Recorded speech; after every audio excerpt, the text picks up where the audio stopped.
from my home.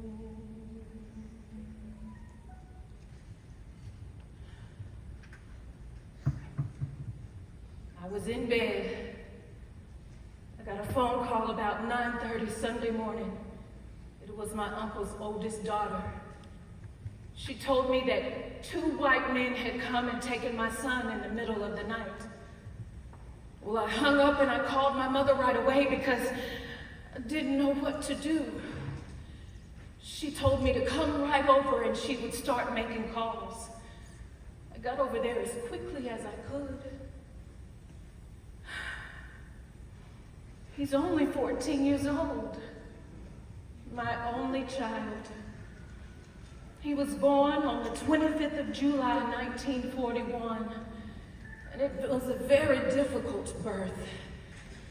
He was a breech baby and they had to get him turned around. I was in a whole lot of misery and pain. When he finally came out, the expression on his little face looked like he was saying, "I'm free! I'm here, I'm free," and nothing seemed to faze him. Oh, he was the happiest baby in the world. I named him Emmett Louis Till after his father, but I call him Bo for short. When he was 5, he was diagnosed with polio, and that caused him to stutter, but that didn't stop him from being this fun-loving kid. He loves being the center of attention and making everybody laugh. One of his teachers told me that he was a natural-born leader. Well, I knew that because he's always helping me out around the house. At 10 years old, he told me that if I could work 8 to 13 hours a day, that he could take care of everything else. I don't even have to ask him. He cooks, he cleans, he does all the laundry. My Bo. I told Bo to behave and to mind his manners down there when he got to Mississippi with those white folks. It's not like it is up here to Chicago.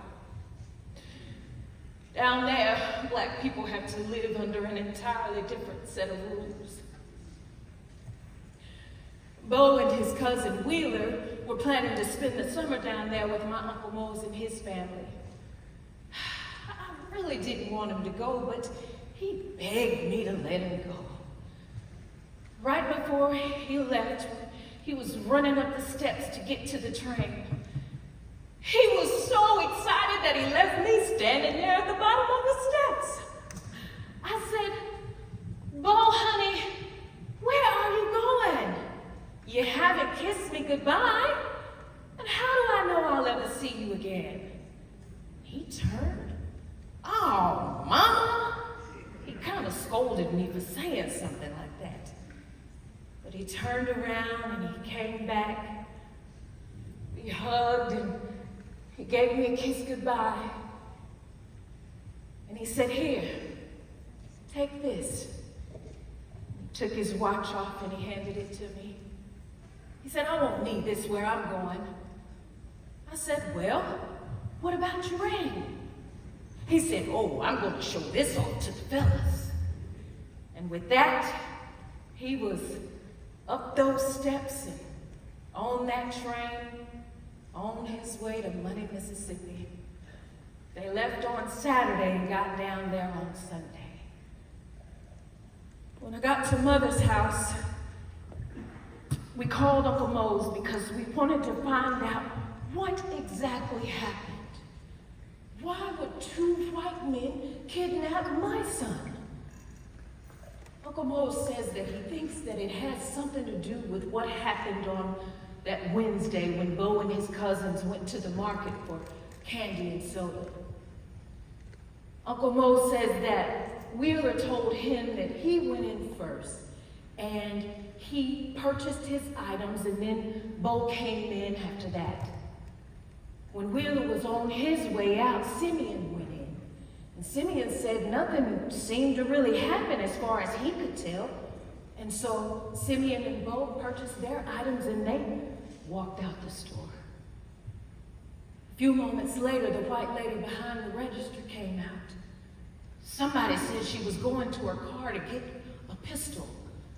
Now, Wheeler did say that Bo had whistled, and nobody could understand why Bo had whistled.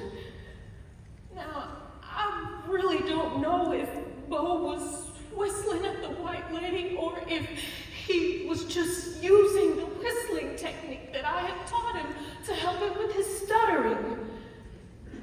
You see, I told him that if you get stuck on a word, just relax and whistle and go ahead and say it. But I don't know because I wasn't there. Who really knows what happened? Uncle Mose said that about 2:30 that morning, someone was beating on his door. He opened up the door and there were two white men standing there. One had a flashlight in one hand and a pistol in the other one. They wanted to know if Uncle Mose had two boys there from Chicago, and they wanted the one that had done all that talk down at the market. Uncle Mose says that he pleaded with them, but instead they barged in, and they went roaming through my uncle's house until they found Emmett asleep in bed.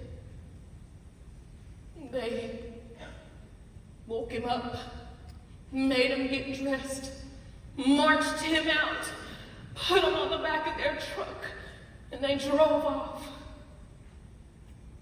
I haven't seen my son since.